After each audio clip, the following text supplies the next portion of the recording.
Welcome back to First Alert, Severe Weather Survival Guide. Let's talk about flash flooding. It's one of the deadliest forms of severe weather, even more than tornadoes. Earlier in the show, we talked about that hailstorm that hit Fort Worth's Mayfest back in 1995. While no one died from the hail, a total of 12 people did die from that same storm due to flash flooding. One person died in western Tarrant County when he drove into a swollen creek. In Dallas County, several of the victims drove into high water and were then swept away by those floodwaters. Two others fell into high water and drowned. Brittany, you know it really does not take much at all for floodwaters to take a hold of a car and just sweep it away. That's right, Scott, and it can happen in an instant. Take a look at this explainer that we shot recently to show you exactly what we're talking about.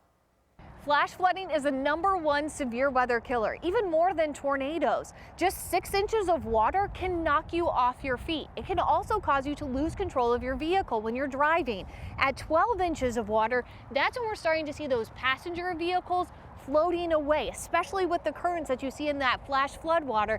It's so strong. This is why we really emphasize turn around, don't drown, because it's very hard to estimate the depth of water. And if you drive into that water, you're putting yourself in a very dangerous situation, potentially even life-threatening. So if you can, on the interstates and highways, try and drive in that center lane. They're a little bit higher up, and then you're going to stay out of the ponding that typically happens on the sides of the roadway. So what if your car does start to float away? The #1 tip, don't panic. There's also a tool that can help everyone that you should have in your car so that you can get out safely. Take a look. If you do find yourself swept up in a flash flood, having a device like this may save your life. It has an end with a seatbelt cutter on it. That way you can easily get out of your seatbelt in case it gets jammed for any reason. There's another end where you can use it to break the window. That way you can easily get out and swim away from your vehicle.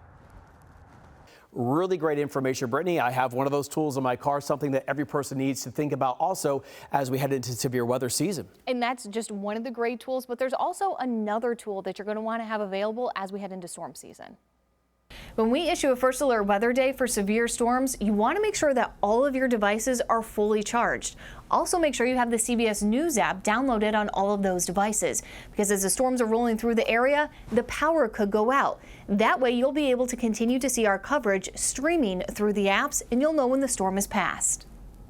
So don't forget to download the CBS News app. You're going to want to locate that Texas section and then bookmark it. Yeah, we appreciate that. So it's such an easy way to stay updated as the storms move through. Now, coming up, CBS News Texas is committed to weather coverage and keeping you safe.